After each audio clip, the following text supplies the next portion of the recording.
Well, it's March 4th, 2023. It's been a little bit, but yeah, out with the tractor today. Not doing anything with it. Taking it to the local John Deere dealership and having an inspection and service done to it. Just going past the equipment barn. Fortunately, the chisel and the ripper did have to stay out this winter. I don't like doing that, but yeah, they just didn't have any room to store it. So it's a nice morning. We were actually originally supposed to get a snowstorm. Thankfully didn't get that, because obviously I wouldn't be driving on these roads if there was salt and snow on them. But snow held off. It all went south, so now just working on getting the tractor. So about halfway. It's about 60 miles from where the tractor was at to, it's gonna get bright. The sun's coming out, but it's about 60 miles. It's gonna be around $400 each way to have a truck. So that was, takes about 2.5 hours to drive the tractor there. I know it's wear and tear on the tractor, cost of fuel, but wow, that's bright. That's not complaining though. Yeah, it's just kind of a justification of spending that money type of thing. So I'm gonna drive it there 2.5 hours, and then I'll drive it back. But I always try to figure, what's the best going forward, and I thought that doing the dealer inspection program made sense, given that well, this year is actually different, and I got no tillage done in the fall, so effectively this tractor is going to have to do primary tillage, run the field cultivator, and then run the planter, and then run the sprayer. So it's kind of an important spring to make sure that everything on it is good to go. I haven't had any problems with it, but I know my limitations when it comes to, really assessing large equipment like this. So running it to Greenmark in Kent City,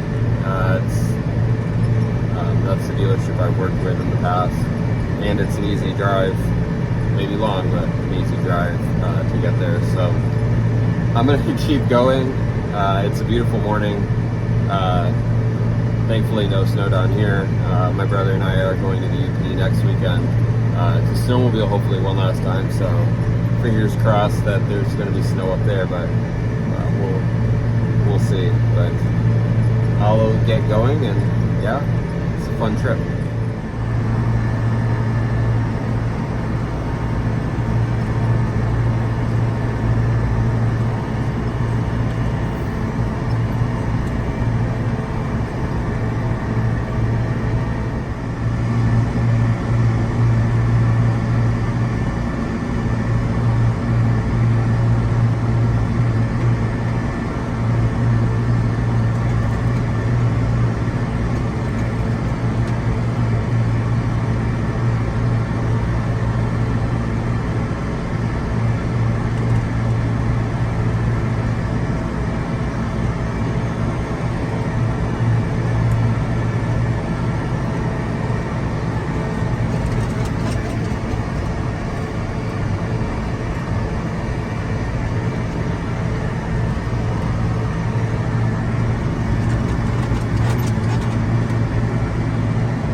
since I have just a little bit of time, I figured I'd give an update on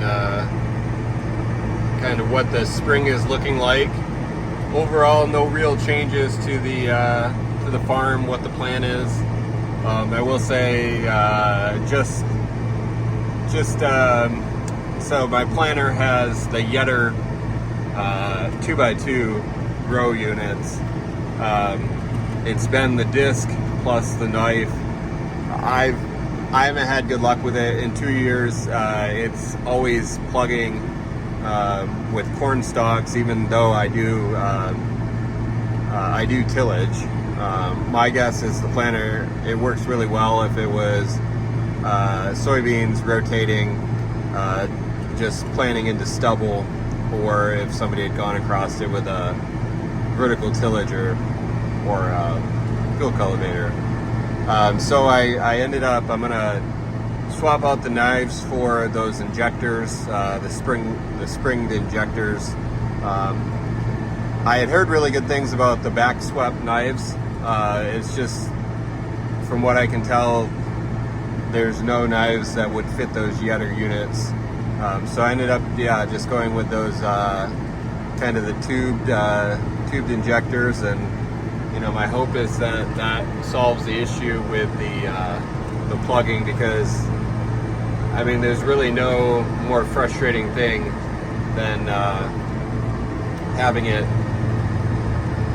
plug, especially with the hydraulic drive. Every time you stop to unplug it, you essentially have too much planted, then it's going to be a skip, and then it's going to start again before it can get going again. So that's the main thing. Just overall, just preventative maintenance in general. No real new changes, but that's a good thing. So yeah, I have a roundabout up here that I got to go through, so then I'll join back on. So I think the biggest thing for me this spring is just that this will actually be the first year that I'm doing the amount of acres that I'm doing, and I've had no fall tillage to kind of lean back on. So that will be new. I've always really liked to get some, if not all, of the acres tilled in the fall. It just didn't work out. It was too wet. Even in December, I thought maybe I'd have a dry spell that I could get out, but that didn't work either. So I have to get over all the acres with tillage this spring. So that will be, with a 11 shank chisel, or if if the conditions are right to use the ripper, that's only 12 foot. So yeah, it will be a busier spring than normal. But I think that, not really changing too much, only doing those injectors on the planter. Those shouldn't take too long to install. Thankfully, I'll save some time there, but we'll see how it goes. If you had a unlimited supply of money, maybe you would think of looking at an articulated, bigger tractor to put on the tillage, maybe pull it a little bit faster. But this tractor is sized well for that tillage equipment, and it can do it. So we'll just get at it. Nice thing is well, my dad always said, tillage is a no-brainer job. You just gotta go down and back, and especially if the conditions are right, it'll be good. So I'm actually almost here. About 2.5 hours it took, but by my calculation of it burning about 6.5 gallons per hour. Wow. If you do the round trip, even with diesel fuel, the cost that it is, it's about $140 of cost in fuel. Yes, there's wear on the tire, but when you figure what it was going to cost to truck it, that would be a nicety, but you have to save money some places. And honestly, I've missed this. It's been fun being in the tractor. just finished Yellowstone, so just had the playlist of that on, and yeah, it's been a good morning. So haven't done many videos lately. The winter is just kind of not too much going on, so yeah, maybe eventually we'll get more going, but for right now, get the tractor having the inspection program, have them do just all the fluids and everything on it, go from there.